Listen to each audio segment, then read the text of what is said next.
rasulan ba'da. Allahumma salli wa sallim wa barik ala nabiyyina Muhammadin wa ala alihi wa ashabihi ajma'in. Jamaah subuh yang dirahmati Allah, marilah kita awali kultum subuh pada pagi hari ini dengan bacaan basmalah dan doa sayyidul istighfar. Bismillahirrahmanirrahim. Allahumma anta rabbi la ilaha illa anta khalaqtani wa ana abduka wa ana ala ahdika wa wa'dika mastata'tu. A'udzu bika min syarri ma sana'tu. A'udzu bika bi ni'matika alayya wa a'udzu bi dhanbi faghfirli fa innahu la yaghfiru dzunuba illa anta. Alhamdulillahirabbil alamin. Bersyukur pada Allah Subhanahu wa taala yang telah memberikan nikmat yang begitu besar pada kita. Allah meringankan hati kita, langkah kaki kita untuk dapat memenuhi panggilan kewajiban sholat subuh berjamaah di masjid ini. Semoga Allah karuniakan keberkahan yang besar untuk kita semuanya. Amin ya rabbal alamin. Juga kepada para tamu mungkin yang datang dari luar kota, kami ucapkan selamat datang. Semoga perjalanan panjenengan semua mendapatkan keberkahan yang besar. Amin ya rabbal alamin. Jamaah subuh yang dirahmati Allah, sekitar 1400 tahun yang lalu, pada hari Jumat, ketika Baginda Rasulullah SAW sedang berkhutbah Jumat di kota Madinah, kemudian datanglah kafilah dagang dari bumi Syam. Nah, pada saat itu kota Madinah sedang mengalami masa paceklik gitu ya. Jadi sangat membutuhkan bahan-bahan pangan dan lainnya yang kemudian bisa digunakan oleh masyarakat Madinah waktu itu. Kafilah dagang itu kemudian datang bersamaan dengan ketika Baginda Rasulullah SAW sedang berkhutbah Jumat. Kemudian kendaraan dagang sudah dibunyikan, para sahabat yang kemudian menjadi pendengar Rasulullah ketika berkhutbah kemudian mulai gelisah waktu itu, karena takut kafilah dagang itu akan segera pergi dari tempat mereka, terlewat begitu saja kalau mereka tidak kemudian segera mendatangi kafilah dagang tersebut. Kemudian ada salah satu wakil dari kafilah dagang itu kemudian datang ke masjid dan kemudian menyerukan bahwa perniagaan sudah dimulai. Nah, seketika kemudian para sahabat ini berhamburan keluar, padahal posisi Rasulullah SAW saat itu sedang berkhutbah. Kemudian di riwayat disebutkan hanya tersisa 12 orang saja yang masih setia bersama Baginda Rasulullah SAW. Di antaranya adalah Abu Bakar Siddiq dan juga Umar bin Khattab. Kemudian Rasulullah SAW tetap tenang dan melanjutkan khutbahnya sampai kemudian beliau mengatakan, demi Tuhan yang jiwaku berada di dalam genggaman kekuasaannya, seandainya kalian semua terpengaruh hingga tiada seorang pun dari kalian yang tersisa, niscaya lembah ini akan mengalirkan api membakar kalian semua. Nah, kemudian dari peristiwa ini maka menjadi sebab turunnya satu ayat di dalam surah Al-Jumu'ah ayat 11. A'udzu billahi minasyaitonir rajim. Wa idza ra'aw tijaratan aw lahwan faddu ilaiha wa tarakuka qa'ima. Qul ma 'indallahi khairun minal lahwi wa minat tijarah wallahu khairur raziqin. Yang artinya, dan apabila mereka melihat perdagangan atau permainan, mereka segera menuju kepadanya dan mereka tinggalkan engkau Muhammad yang sedang berdiri berkhutbah. Katakanlah, apa yang ada di sisi Allah lebih baik daripada permainan dan perdagangan, dan Allah memberi rezeki yang terbaik.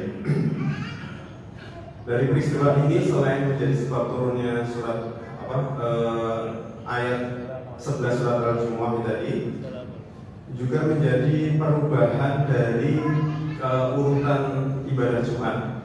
ketika itu di hari Jumat dilakukan sholat ditegakkan lebih dulu baru dilakukan khutbah. Nah sejak peristiwa ini kemudian oleh baginda Rasulullah dibalik kemudian sampai sekarang maka dilakukan khutbah dulu baru ditegakkan sholat berjamaah gitu. Dari kisah ini kita bisa mengambil hikmah bahwa godaan dunia, permainan, apapun itu yang sifatnya menyenangkan di dunia ini memang sangat menarik gitu ya, bagi manusia, perniagaan dan sebagainya gitu. Tapi sesungguhnya itu adalah tipu daya yang nyata dan apa yang ada di sisi Allah itu jelas-jelas lebih mulia, lebih baik. Dalam kehidupan kita saat ini sehari-hari juga mungkin kita akan dihadapkan pada situasi yang mirip-mirip gitu ya. Meskipun tidak selalu berkaitan ketika khutbah Jumat, tapi misalnya salah satu ibadah utama kita yaitu ibadah sholat. Mungkin ketika kita mendengar adzan berkumandang, kadang-kadang karena sedang bekerja, sedang berjualan, sedang belajar atau sedang apapun, kemudian kita masih menunda-nunda untuk bersegera memenuhi panggilan Allah Subhanahu wa taala.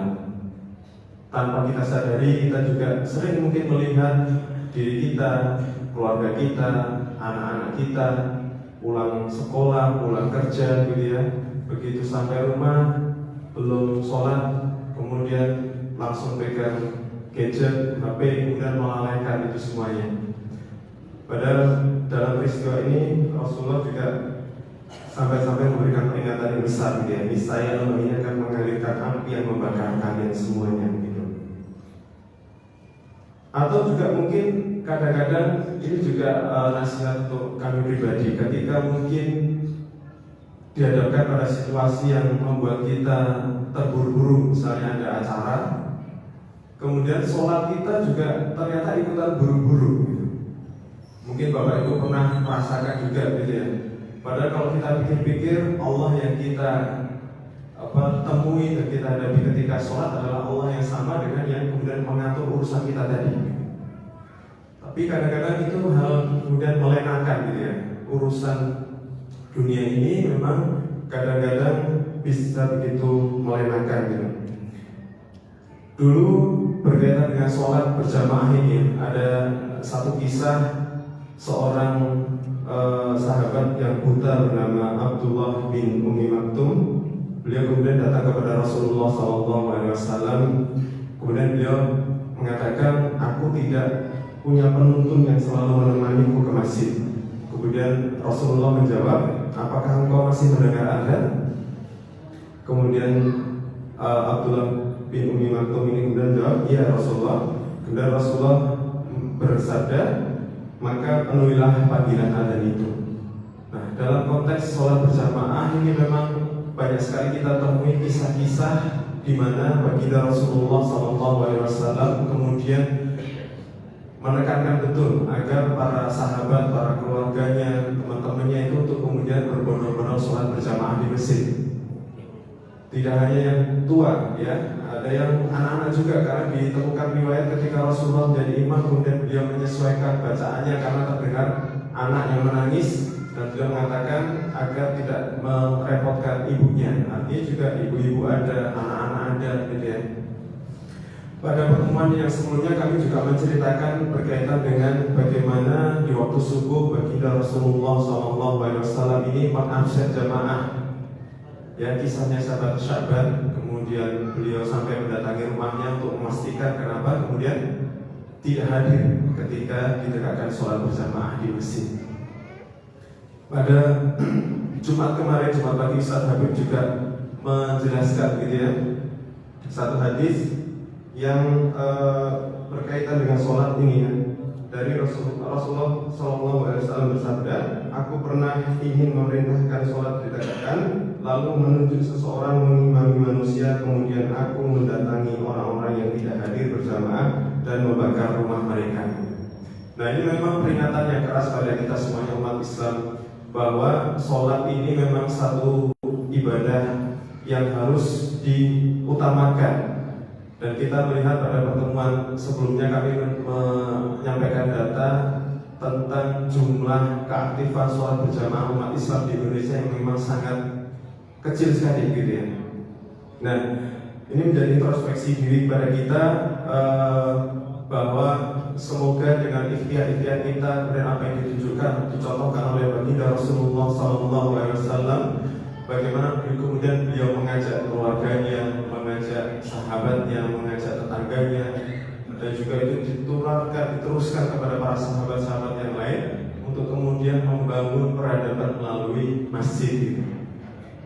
Kemarin Ustaz Habib juga menyampaikan satu ayat di surat At-Tahrim ya ayyuhalladzina amanu qu anfusakum wa ahlikum nar. Jadi ini dijelaskan kemarin dari tafsir itu khususnya bagi bapak-bapak gitu ya. Jadi tanggung jawabnya adalah menyelamatkan diri dan keluarga dari api neraka.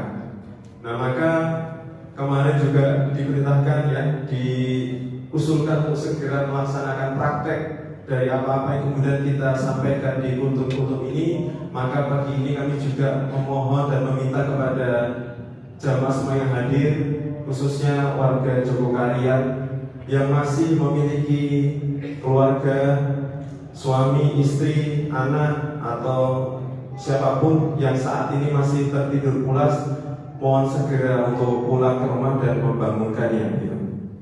Jadi kita mulai kemudian kampanye terus. Program utama Masjid Jogokarian yaitu mensolatkan orang hidup ini agar terus bergema dan berkumandang gitu, semakin besar. Insya Allah keberkahan akan mengalir semakin besar juga. Marilah kita akhiri kultum pada pagi hari ini dengan bacaan surat Al-Asr. A'udzu billahi minasyaitonir rajim. Wal 'asr innal insana lafi khusr illa alladziina aamanu wa 'amilus shaalihati wa tawassaw bil haqqi wa tawassaw bis sabr. Subhanakallahumma wa bihamdika asyhadu an la ilaha illa anta astaghfiruka wa atubu ilaik. Barakallahu fikum. Assalamualaikum warahmatullahi wabarakatuh.